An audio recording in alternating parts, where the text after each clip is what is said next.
down there. But first, one of the biggest issues facing our country is election integrity. And you don't have to look far to find so many opinions and controversies that are happening. And one of the things that Idaho does really well is pay attention to what's going on nationally and making sure that that stuff doesn't come here. And I want to bring on and introduce Representative Joe Alfieri. He's a Republican out of Legislative District 4. This is in speaking with Joe over the past while, I know that this is an area that is very important to him. And so, Joe, welcome to the program. I want to dive into some of your expectations this legislative session when it comes to election integrity. What's on your plate this session? Hi, Matt. Thanks. It's good to be here again. Good to talk with you. Well, what's on my plate again? Election integrity is my key issue, my major issue that I'm most passionate about, most concerned about, because if we lose control of our elections, we lose our country. We're no longer a constitutional republic. We're a mobocracy, which some states have already gone to, with all mail-in ballots. They are, their elections are suspect. I'll be frank about it. So I will be revisiting our absentee ballot bill that failed on the House floor last year. I'm going to bring it again this year. I think it's critical that we define who is eligible for absentee ballots, that absentee ballots should not be used as a first option. They should be a secondary option. We should vote in person on election day. It's our duty as citizens to do that. We have a responsibility to uphold the republic, as Dr. Franklin reminded us so many years ago, 200 and some years ago. A republic if you can keep it. So it means getting out and voting. Now, there are some people that can't get out and vote. There are fire crew, there are hospital workers, there are police that they don't have the option to show up on election day.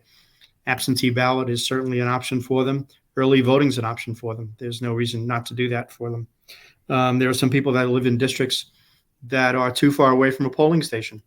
The state constitution, the statutes rather, in the state allow them to vote absentee. It's just too far away to get to a polling station. That's fair enough. So those are legitimate reasons. There are people that are sick, that are confined to the home, confined to perhaps a nursing home, and can't get out and vote. Absolutely fair. They should have the option of absentee ballot. But the rest of us really need to show up. We need to be there. It's important. It's our republic. It's our state. We have to preserve it. So I'm very firm on this issue. So I will be bringing that again. The other thing we're going to look at is a ballot harvesting bill. Ballot harvesting is where people are collecting ballots from individuals and submitting them. There's some suspicion that there may be some weirds going on with the ballots, some weird things going on with the ballots.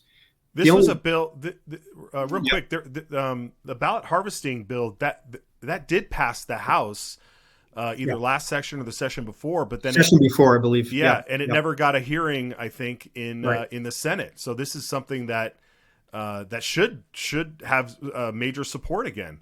I would hope so. Yeah. So we're going to pursue that. Another thing that's been brought to my attention is citizenship only voting. And this is a shock to me. This came up a few months ago. Somebody from outside the state contacted me regarding it. There are states that are now allowing non-citizens to vote. Yeah, you're shaking your head. I did the same thing. I couldn't imagine, because it's clear as day to me that only a citizen should vote. However, there is a language in our state constitution that is similar to other states' constitutions, where it's a little loose. And I don't have it in front of me, unfortunately, but Vermont, for example, has ruled that non-citizens may vote. Wow. So we're going that's incredible. That's incredible. I've got my Idaho pocket constitution around here somewhere. I'm going to have to revisit that particular statute there. It's incredible what they're trying to do. I mean, I just saw this morning how in New York City they canceled school, told all the students to stay home and do remote learning because they needed the building to house non-citizens who've crossed over the border illegally. Oh my gosh. Oh yeah. So it's covering all aspects of this. It's incredible. I have to ask you about. I want to get your opinion on drop boxes because that was another ballot drop boxes because that was another bill that passed the House that ended up dying in the Senate, not by a vote, but simply by leadership not putting it forward. What's your thoughts on these ballot drop boxes?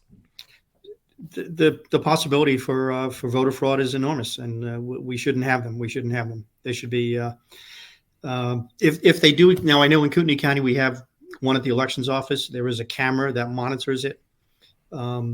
But again, I'm old fashioned. I think on paper, in person on election day. They're once a year. Look, Matt, we are able to go out and do shopping. People do that. People go visit their relatives. We're only asking people to come out once a year to vote, or perhaps twice a year to vote, because we'll have the primaries. It's not. I don't think it's an imposition. I don't think it's a burden. No, it's a privilege. I mean, it is a privilege. There are so few countries that allow it, and we are blessed by our Lord with this wonderful country that we have. We have to preserve it as best we can. So. Well, great, Joe. Keep working on this stuff. How can people get involved with you? How can they make sure that they support you? I want to make sure that everybody who's watching this and that will watch this when we clip it out and share it around, it has your back in this. Thank you. I appreciate that. I'm open to emails and phone calls. Alfieri at house.idaho.gov. I think that's right. That may not be right. I don't have my card in front of me, so I can't read it. We'll get it up there. Yeah. And phone calls. I'm willing to talk to our people at any time, constituents. I work for you, folks. I don't work for myself. I don't work for the state of Idaho. I work for the people of Idaho. Amen. There is Thank a distinction you. There. Yeah. Fantastic. Yeah. All right, Representative Alfieri, thank you for joining us, and get back to the good work. My pleasure, Matt. Thanks for having me. All right. See you again soon. All right, folks, you heard it. That was Representative Joe Alfieri, our election integrity warrior down in Boise.